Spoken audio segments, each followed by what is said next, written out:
voilà sax sami téléspectateurs ci Baol Média Production TV ñi leen nuyu bu baax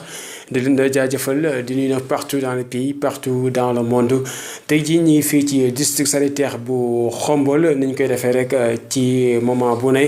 ñu desuwaat ak yéen ci li nga xam ne moom mooy point Covid 19 seet si ki nga xam ni moom mooy monsieur Sitor Ndour nekk médecin chef du district sanitaire bu Xombol ñu fas yéene rek ànd ak moom seq moom waxtaan jëmale ci li nga xam ne mooy mbas mi le dañ koy bàyyi rek mu nuyu li di téléspectateurs yi ñu soog a ñëw ak moom ci li nga xam ne moom mooy ay leeral ci askan wi nga xam ne jamono ji la ñoom ñuy seetaan ci Baol Média Production ci li nga xam ne moom mooy point Covid 19 dañuy daal jox rek kàddu gi kii di monsieur Sitor Ndour mu nuyu Sénégalais ak téléspectateurs yi monsieur Ndour ñu ngi lay nuyu. maa ngi lay fay Babacar maa ngi lay fay vraiment maa ngi lay remercier yow ak waa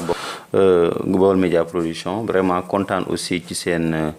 seen déplacement tey dimanche la ngeen bàyyi seen yitte ñëw fii maa ngi nuyu également téléspectateurs yi ñu leen di seetaan vraiment di fàttali ni man la docteur Sitor Ndour di médecin chef district sanitaire de Xombol merci beaucoup. merci beaucoup monsieur Ndour rek ñu ñëw ci li nga xam ne moom mooy point Covid 19 gis nañ ni mbas mi bi mu duggee ci réew mi ba léegi depuis 2 mars ba jusqu'à présent mi ngi ci réew mi di ko lëmbee rawatina nag ci communes yi ñu doon xalaat sax ni dafa yegg mujj na fi yegg si tey fii ci sa district sanitaire bu Xombol yaakaar naa ni ay cas jot na fee feeñ loolu rek ci lañ bëgg a waxtaanee indi ci ay leeral yu am solo. merci Babacar wax nga dëgg depuis le 2 mars. Le Sénégal nekk vraiment en épidémie entre temps nag lu bëri xew na fi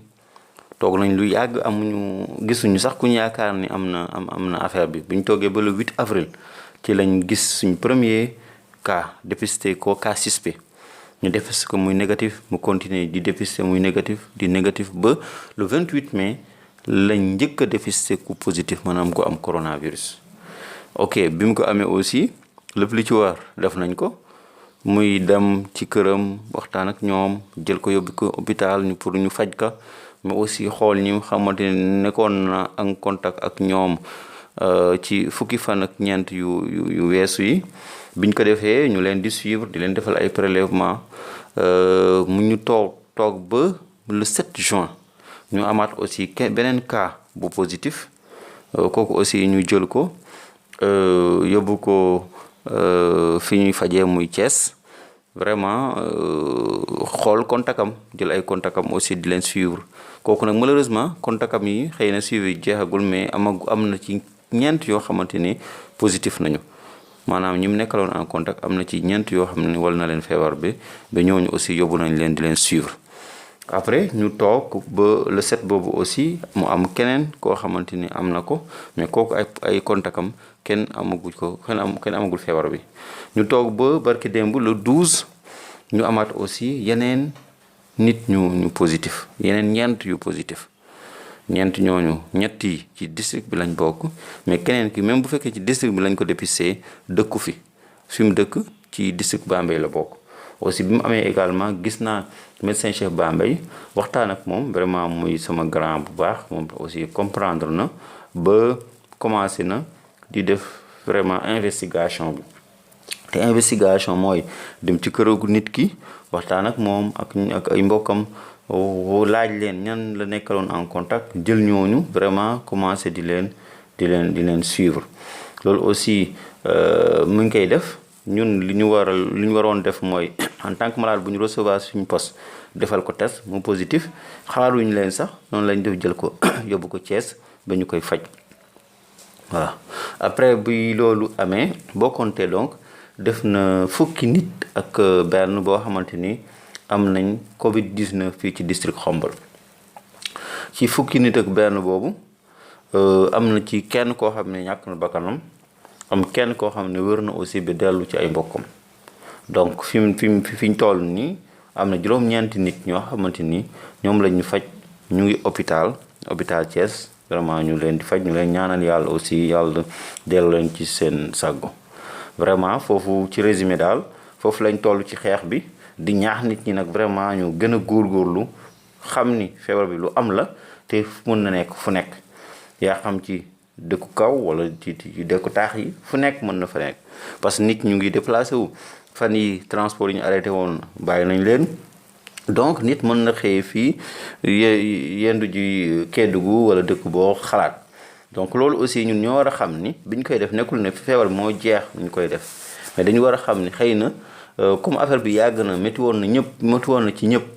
donc autorités yi jël décision pour vraiment nit ñi mën a liggéey mais aussi continuer di éviter ko parce que gis nañ ni bu fekkee nit ñaa ngi takk masque ñoom ñëpp yàlla mën nañu dimbali bi ba feebar bi du lor kenn donc moo tax ba ñu leen di gën di ñaax pour ñu góorgóorlu ci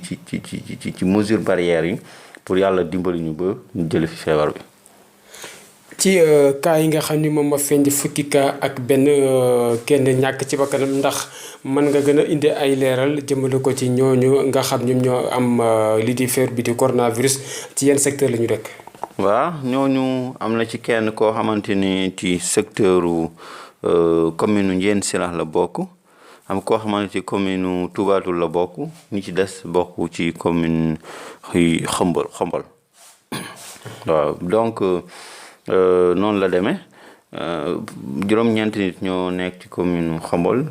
kenn nekk Touba Toul keneen nekk aussi Ndiéyène Sirakh vraiment may remercier ñu ma bokkal équipe bi nga xam ni à chaque fois dañuy dem ci terrain bi di def ay liggéey bu am importance ak poste yi nga xamante ni parce que ñu ci bëri poste yi ñoo ko gis ci kenn consultation alerte ñu def prélèvement yi gis na am nañ ko poste yooyu bu fekkoon ñoom seen liggéey demeewul noonu ñoom duñ bàyyee xel cas yooyu xëy na mën nañu am problème mais vraiment dañuy liggéey ensemble vraiment di lëkkaloo bu baax di coordonné ba yàlla dimbali ñu képp koo xam ne am nga ay signes rek ñu defal la prélèvement moo tax tey jii def nañ plus de 150 prélèvements vraiment tey plus de 150 prélèvements yi à part ñi jotagul fukk ak benn rek ñoo ci positif donc loolu aussi ñu ngi ci sant yàlla vraiment di ñaanal ñi nga xam ne dañ leen hospitalisé ci hôpital ñu gaaw wér ba dellu ci seen mbokk.